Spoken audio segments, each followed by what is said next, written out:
Welcome back, everyone, to the Questing Bard. I'm Angela Thomas, and those of you who are new, welcome.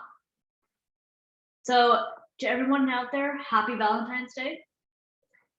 And I'm going to celebrate Valentine's Day with you today with some poems, and we'll discuss poems.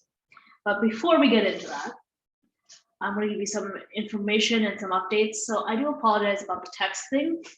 I did see text last time, before last video, and I was so excited and I couldn't wait to try it out with you guys.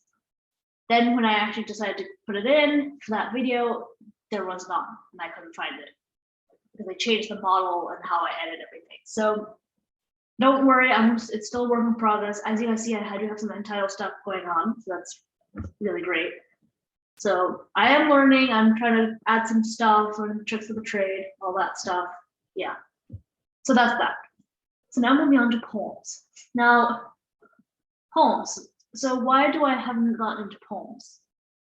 And why am I into writing novels and short stories over poems?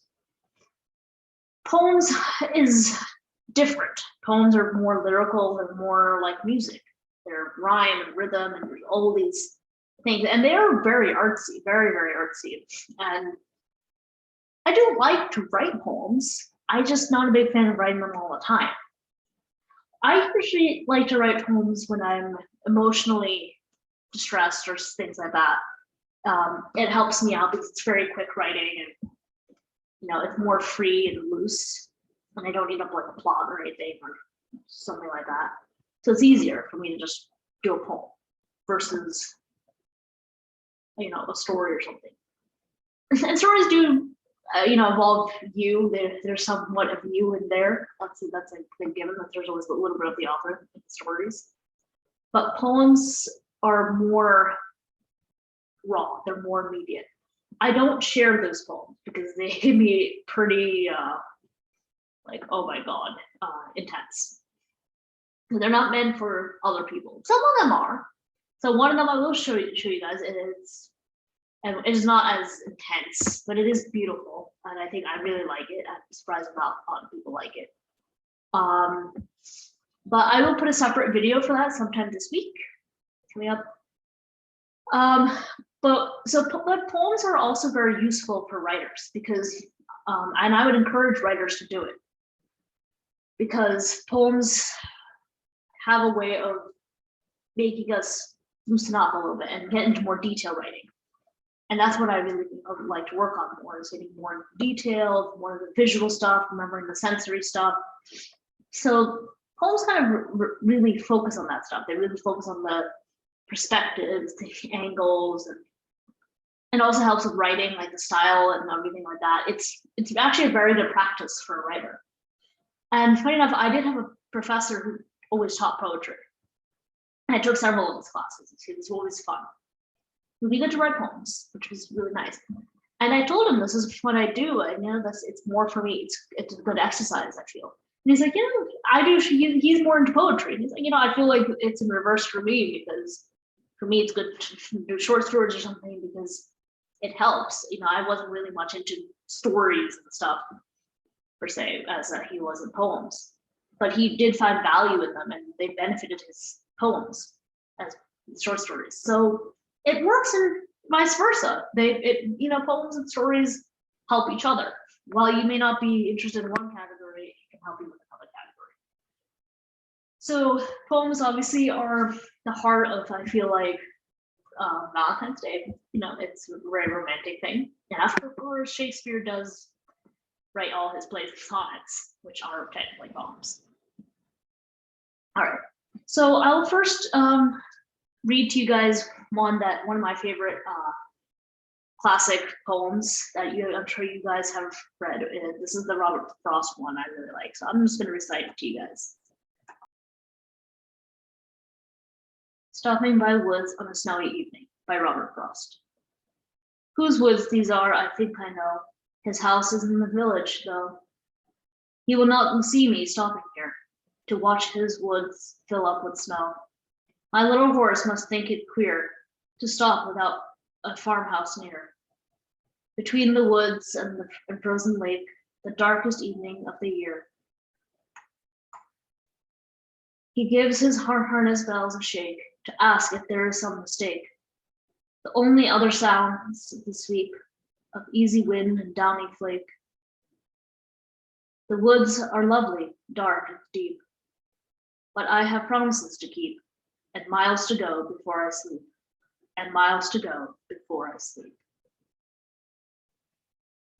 So how was that? I really like this poem because I think it's very naturey in a way, and it's very just like very quiet. It's a very quiet, like very calm, and very mindful of nature, mindful of his horse, at least the narrator.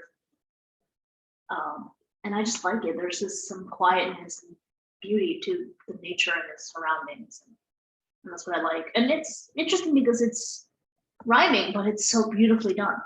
You know, it's not like the snake named Jake, you know, who loves to bake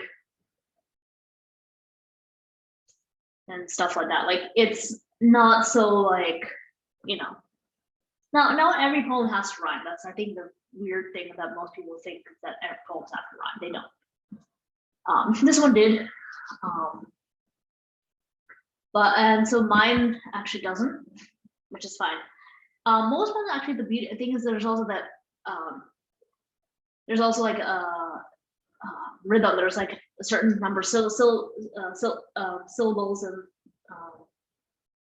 the line and stuff like that. I don't really work too much with that. It's like for me that's just the iambic pentameter thing. It's also there. I don't usually use that. I just do more free form and not really follow that. That's why I don't think I'm going to do really good with poetry. But I still have really good, I think, at least in terms of lining and set word stuff, I think I'm pretty good. But I don't think I'm good in terms of like really like, you know, professional level of poetry. All right, so anyways, here's my poem to you guys. Hello, whoever you are. You are who you are, and no one can change that. Love yourself, flaws and all. Then, just maybe, you will shine. You will shine warm and bright, and feel the love of others. For you and for them, cascading endlessly in the fall of gold. Sometimes it hurts to be you. It is hard. That's okay. Not everyone will understand. They are not important. The ones who love you for you, your entire package, they are more valued than all the treasures of the world. It is okay to be scared, feel alone. Your fears make you brave, while your solitude makes you independent. Let your weakness make you stronger. The shadows will fade to light. One day, I hope you will see. This is how I see you every day of your life. So hold tight to your dreams, your beliefs, your will. Step into the light and soar high and free. You are who you're meant to be, and no one can change that. Not the strongest winds, nor the tallest tidal waves, not even the sharpest swords or the hottest flames can destroy all the parts that make you you. Don't forget that even in the darkest of times, especially then, because your greatest weapon is being yourself. All the best, the one who sees you. So that's that for my poem. I'm sorry if I stumbled here and there or anything. I will have another video. I'll probably have some like pictures or really like just a special selective video for that.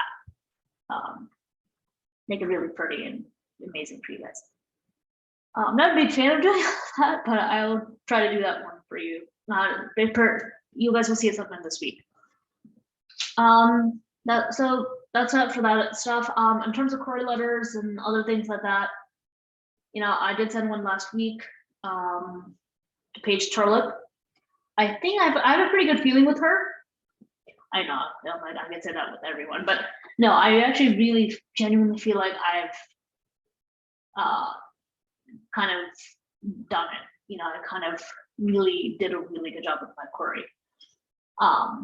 This time is, I think, is a little bit better. I feel that way. I feel there's something, and usually sometimes my feelings are pretty accurate. Sometimes they're not, but I have a good feeling about this one. I'm not feeling like there could be I do feel like there could be a rejection, definitely, but I feel like if there is, I think this one might be a personal one. I feel there might be a personal one with this one. So fingers crossed with this one. I think this one is going to be the jackpot. I will also try another one tomorrow. I forgot her name. I have her down, but I keep forgetting her name. So on top of my head, and I don't want to mispronounce it in front of you guys. If she sees the video, I don't want to mispronounce it. So I will, the next video, I will promise you, I'll let you know who it is. All right, so that's that. Happy Valentine's Day, and see you next time. Don't forget to like, share, and subscribe, and hit that notification bell for more future videos like this. See ya.